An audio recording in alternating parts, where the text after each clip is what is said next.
Sejam bem-vindos, sejam bem-vindas. Meu nome é Hugo Regis e a gente começa agora o Educadoc, dessa vez recebendo a querida Natália Lima, que é neuropsicóloga e supervisora clínica, tem formação em psicopatologia e também em neurodesenvolvimento de 0 a 5 anos. É formada em terapia cognitiva comportamental para crianças e adolescentes e também pós-graduada em desenvolvimento infantil e em treinamento de pais. Natália também é certificada em habilidades sociais pela Socialize-se e Teatim. Seja bem-vinda. Muito obrigada. Elma Moura, que é formada em Pedagogia e Psicanálise, é pós-graduada em Psicopedagogia Clínica, Neuropsicopedagogia Clínica, Intervenção ABA, Intervenção em TEA e Terapeuta ABA. Elma atua com crianças e adolescentes. Seja muito bem-vinda. Obrigada, um prazer estar aqui. O prazer é todo nosso. A gente tem hoje captação de Jonathan Belo e Isaac Santana. Nós temos a participação hoje na produção, além de Angélica Renepon, o queridíssimo Tiago Malvese. E começamos agora o Educadoc. Minhas amigas, o que significa na prática ser neurodivergente e como isso difere do conceito de neurodiversidade? Pois ser neurodivergente, se a gente já começar a refletir um pouquinho sobre como esse nome é construído, né? Ou seja, a primeira parte dessa palavra leva o nome de neuro, né? Partindo desse princípio, significa que isso é uma condição, tá? De cunho neurológico, tá? E sendo assim, sendo de cunho neurológico, é algo que influencia na forma como a pessoa se comporta, na forma como a pessoa age, né, na forma como ela processa as informações, na forma como ela entende as informações, né? Então, é primeiro a gente entender, tá, que é uma condição, né, neurológica, mais especificamente do neurodesenvolvimento, ou seja, que está presente em todas as fases, né, da vida ali da pessoa, né? E partindo desse princípio, isso já ajuda a gente a explicar um pouquinho também o conceito de neurodivergência, né? De neurodiversidade e de neurodivergência. Então, a gente acaba, a partir do momento que a gente entende que existe um motivo por trás e de ordem muito biológica, a gente já consegue entender também que não é porque a pessoa quer ser desse jeito, né? Não é porque a pessoa tem um costume inadequado, ou porque é uma preguiça, ou porque ela não quer, ou por nada nesse sentido, né? Então, primeiro a gente precisa entender isso, né? E também a gente precisa levar em consideração os outros pontos, né? Que vão para além aí do aspecto neuro, né? Hoje a gente já conseguiu avançar, então a gente consegue entender que existem essas causas mais biológicas, orgânicas, neurológicas, mas é necessário a gente entender sempre, né, que por trás de qualquer condição existe ali uma pessoa, um humano, que tem sim as suas especificações, né, as suas qualidades, os seus valores e as suas necessidades, né? E aí é partindo desse princípio que a gente fala sobre a neurodiversidade. É o momento em que a gente, para além da condição da pessoa, a gente entende também um pouquinho como é essa pessoa e qual é a necessidade dela, independente de qualquer diagnóstico. Isso, e a gente tá falando também sobre sentimentos, né, Elma? Sim, Porque a gente tava batendo um papo aqui antes do programa começar e vocês estavam falando desse trabalho que ele é feito muito no sentido de acolher, e quando você acolhe, você não acolhe só crianças, você acolhe uma família inteira. Como é que é feito esse acolhimento? Como é que chegam pais e mães? Porque eu imagino que pais e mães chegam até vocês assim com muita angústia, com muita preocupação, possivelmente desconhecimento também, né? Porque por uma falha talvez do nosso processo formativo, a gente não passa, não perpassa no nosso processo educativo formações voltadas para compreender o diferente. Parece que a educação é sim. uma caixinha, né? É feita só para um Isso. grupo de pessoas. Então fala um pouquinho mais, Elma, como é esse acolhimento, como ele deveria ser, como é a tua experiência? Hugo, que bom você trazer esse tema e a gente poder contribuir com essas informações.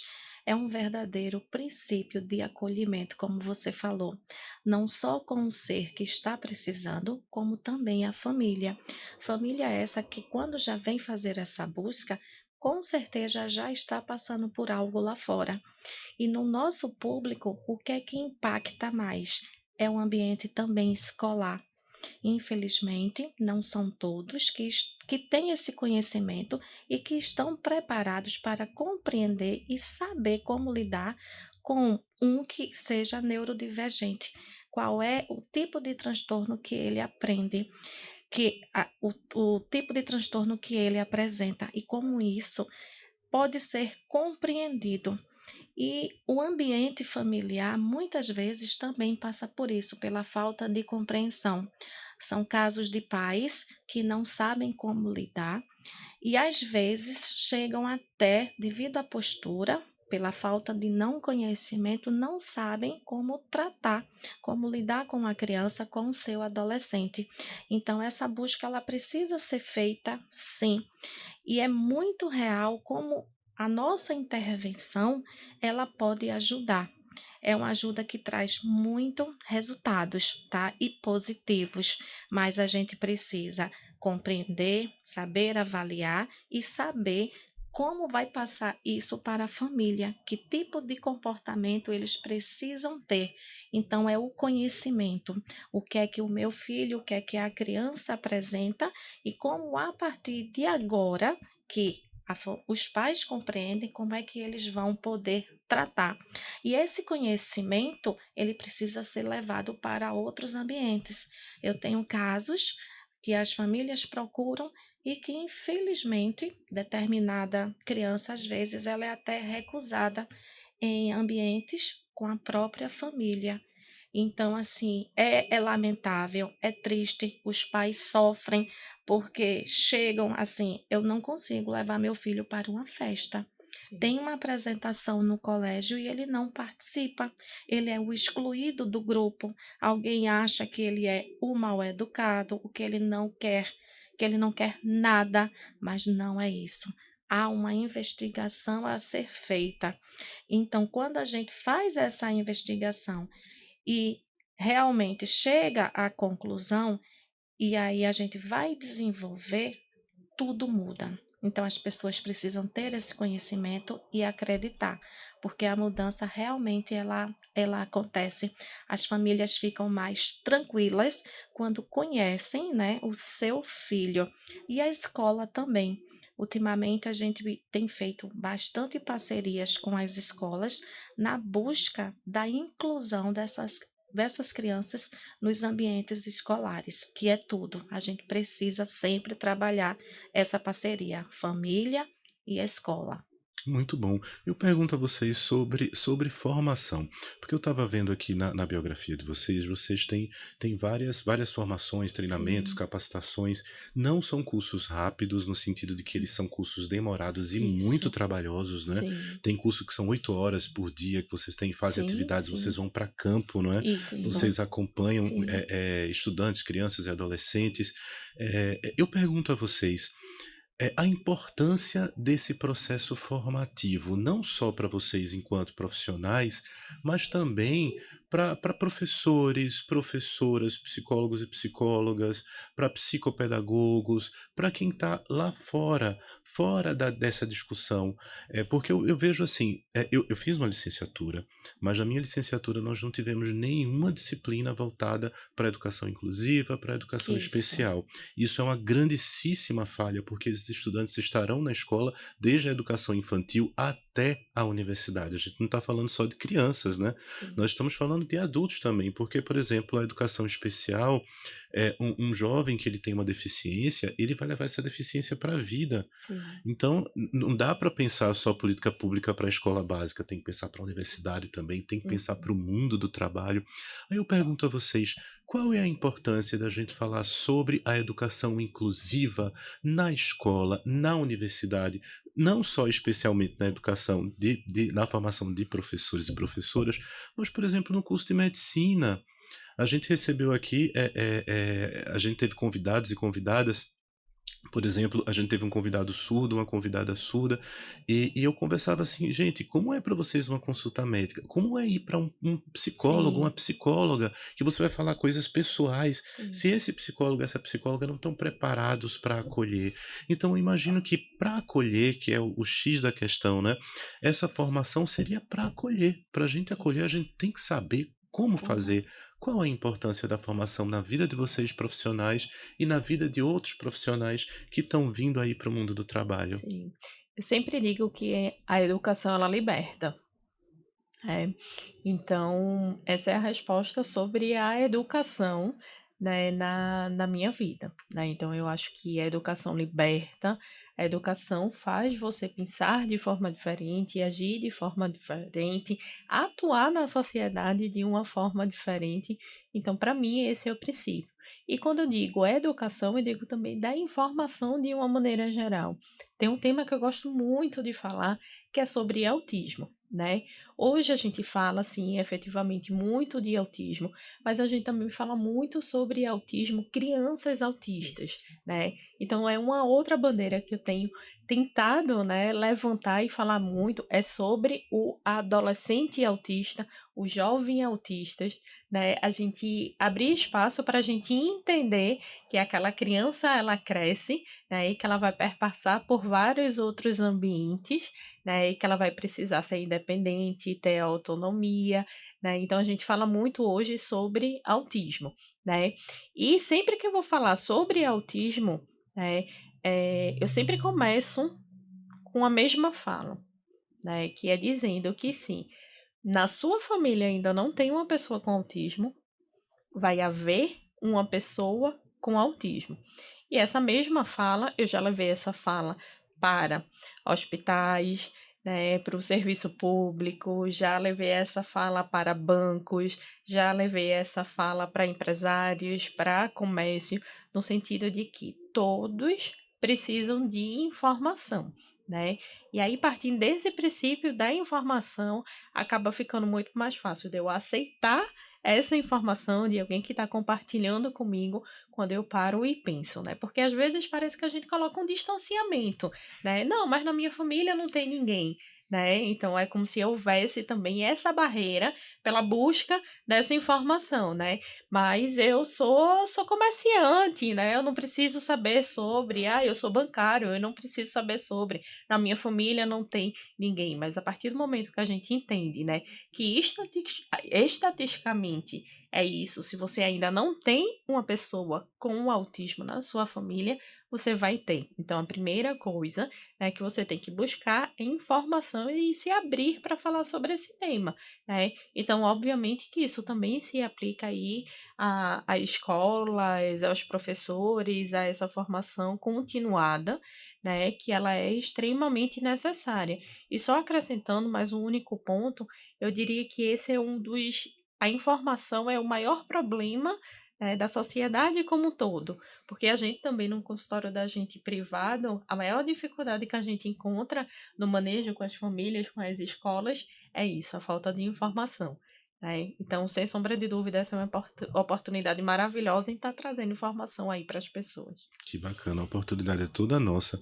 Elma, me fala uma coisa, formação seria só na universidade ou tem que ser para a vida toda? Para a vida, a gente não pode e nem deve parar de estudar. O conhecimento ele é contínuo. E o que eu sinto falta e o que eu vejo, né, e aconselho, estudem, busquem conhecimento. Não é só saber, como Natália falou, existe a palavra autista, existe o TDAH, existe o disléxico, mas enfim, o que são? Não é? O que é que eu sei sobre o autismo? Será que eu sei me posicionar para trabalhar com uma criança autista? O que percebe-se é que as escolas, né, recebem os laudos, as famílias informam, mas será que o meu professor está preparado? O que é que ele sabe, né, sobre determinada avaliação? Então, assim, eu ainda percebo que isso precisa ser ampliado e muito. Eu sei o quanto a vida dos professores, né, são ocupadas, trabalham muito, mas a gente precisa, sim, a gente precisa estudar, precisa buscar o conhecimento, até porque hoje em dia a demanda cada vez maior, não é? O público realmente, assim, ele sempre existiu, tá? As pessoas antes, Sim. elas não tinham o quê? Não tinham as informações, mas o público sempre existiu. Hoje em dia a gente tem Não uma é demanda. moda, É, né? não é Não é moda. O que a moda. gente escuta é, é moda ser TDAH, é moda ser TEA. Não é moda, gente, sempre existiu. O que bom é que as pesquisas evoluíram. E com Uhum. isso, as suas famílias estão tipo, eu tenho que procurar ajuda para meu filho, porque de repente ele pode se encaixar nesse perfil. Sim. Mas não é só a família.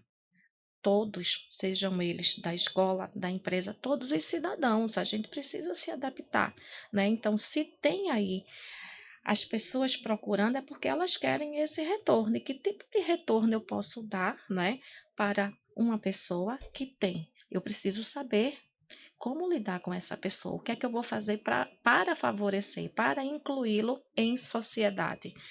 Não é só na infância, a gente vai ter o quê? Jovens. E o que é que acontece muito nos nossos consultórios? São famílias que também estão se identificando. São pais que ficam, quando recebem uma avaliação e fica, será que eu tenho? Será que eu sou? Sim, Nossa. Então sim. isso acontece A coisa do assim. sentido dos sintomas de Freud, né? Quando a pessoa, aí você fica Isso, refletindo, né? isso, não Aham. é? E ele já explicava isso. Então, tem pais que isso acontece demais, que quando eu vou dar uma avaliação, eles ficam, eu sou assim, eu era assim, eu fazia isso. Quando eu era criança, eu também era assim. Isso, quando eu Nossa. era criança, nossa, eu sofri por conta disso, não é? Então, eles começam a se identificar. E não só no TDAH, principalmente também no autismo. E enquanto a Nossa. medicina, né, esse preparo de profissionais, eles têm que acontecer em todas as áreas, é como ela falou. Não é como é que ele vai atender? O que é que ele sabe sobre aquilo ali? Então, assim, são diversas neuroadversidades que a gente precisa se atualizar. E não é moda, gente, não é moda. Existe sim. E procurem sempre compreender e estudar, porque certamente vai ter um ou alguém na família. Elma, eu tenho uma curiosidade. Tu és psicanalista e pedagoga. Essa Isso. relação entre a psicanálise e a educação tem sido importante para você no trabalho que você realiza? Sim, não só a psicanálise, todas as formações a gente já busca, porque uma com certeza vai trazer a contribuição, tá? A pedagogia foi a minha primeira formação, mas eu queria mais, sempre quero mais. Então, a gente aqui não para. E a psicanálise, assim, ela traz muito conhecimento. O seu olhar muda, sabe? Quando você vê o outro, você E a come escuta, né? A demais. Sim, escuta fica mais sim. ativa, Mais né? A gente, ativa, porque né? eles vêm procurando justamente, né, falar. E eu preciso Sim, saber escutar. Escutar, interpretar e saber principalmente como é que eu vou intervir, como é que eu posso ajudar essas pessoas que precisam. E assim, é de grande contribuição. Eu, assim, adoro, não é? Aí veio a psicanálise, aí vem a psicopedagogia, que também vai buscar na psicanálise. Então, assim, sim. tem muita Também bebe nessa isso, fonte, bebe né? na mesma fonte.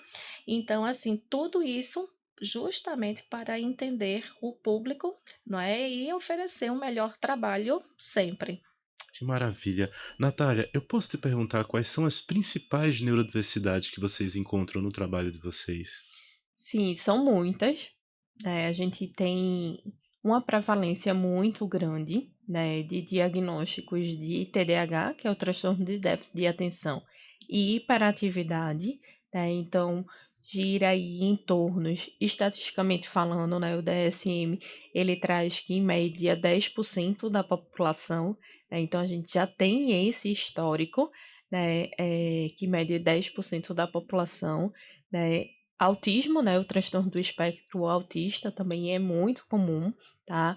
Muito comum não só essa identificação precoce, mas aquilo que a gente comentou, né, essa identificação tardia na adolescência, muitas vezes na vida adulta, ou como a Elma comentou também, né, a partir do momento que a pessoa tem a informação, né, ela vai lá, faz a avaliação dela e recebe a devolutiva do filho, né? Porque com filho já tem um pouco mais de informação e foi essa informação que levou à busca, né? Então, no momento dessa devolutiva, onde a gente começa a explicar o porquê daqueles comportamentos e algumas situações que acontecem, então acaba as pessoas se identificando também, então isso, em partes, se deve também ao número de aumento de casos identificados de autismo, mas não só nesse sentido, porque o crescimento realmente é exponencial, né, devido a vários fatores, dentre eles o fator genético, tá? Então é algo que é muito presente também os transtornos de aprendizagem, né, de leitura, escrita, na parte de matemática, né, da leitura e escrita no passado a gente chamava de dislexia, mas hoje a gente chama transtorno específico de aprendizagem, né? A Uhum. deficiência intelectual, ela também aparece no consultório, esses são os que mais aparecem aí no consultório hoje. Mas eu vou perguntar porque eu fiquei E que não curioso, aparece né? só no consultório, né? Porque aparece lá porque estão na sociedade, né? Fazem Exato, aparece parte. na nossa casa, na Isso, escola, na não é nossa Isso. isso? casa, em todos os No ambientes, trabalho, nos isso. ambientes Sim. profissionais, né? Isso. Vem crescendo. Só fazer um comentário aqui. A minha família, e creio que a dela, por nós estarmos sempre trabalhando, a minha família já conhece, sabe falar, isso é muito importante. Sim. E falando em empresa, hoje eu já vejo uma cunhada que ela já prepara a empresa, que é um banco, né, já para atender de tanto que eu Que falo. Então ela bacana. começou, tipo, fazer uma mesa para uma criança, né, comprar materiais que chamem a atenção, que trabalhem a regulação, pensando já em crianças com autistas. Que De tanto que eu joia. levo o conhecimento, a gente tem que fazer com que esse mundo, né, essas adaptações realmente ocorram. Deixa eu perguntar a vocês, porque eu fiquei curioso. Você falou dislexia, eu tenho que falar bem Sim. devagar essa palavra, né? Aham. E que hoje se chama. Transtorno específico de aprendizagem. O que seria o transtorno específico de aprendizagem? Você é uma. Então, dentro do transtornos são inúmeros, né? Como Sim. ela falou. E aí a gente vai trabalhar dentro desse transtorno, sejam eles que podem envolver a ortografia, a compreensão leitora, a falta mesmo da, do conhecimento lógico matemático, da falta do raciocínio, a criança que ler, por mais que leia, não compreende, a gente precisa trabalhar, não percebe, não adquire o que a gente espera de acordo com sua faixa etária, né? O Uhum. que a gente chama das regras, sejam elas regras de matemática, regras de português. Então, assim, elas enfrentam uma grande dificuldade mesmo. Uhum. Mas não é o que a gente achava no passado. Ah, ele não quer aprender, né? Uhum. A gente convivia muito com os rótulos, não é? Ele não Sim. quer estudar, né? Eu não gosto da palavra preguiçoso, então ele é indisposto, mas aquilo ali tem algo a ser investigativo. E a gente Sim. recebe vários tipos desses transtornos que são reais. É você saber ler, você aprendeu a ler, mas você não compreende, tá? A sua ortografia, você escreve e você não percebe os erros.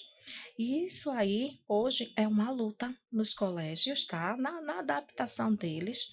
E o que eu posso deixar muito claro é que eles também sofrem com esses tipos de transtornos, Sim. sabe? Sofrem porque a gente vive numa sociedade que tudo é nota, não é? Sim. Então, como é a minha nota? Então, isso, assim, atrapalha bastante. Os transtornos estão aí, presentes, tá? Sim. E esses, assim, os de aprendizagem é algo, assim, que a procura é grande.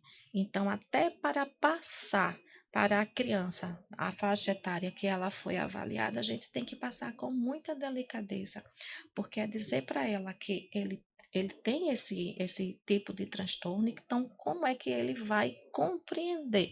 Uhum. Então, por isso que entra o nosso trabalho de intervenção.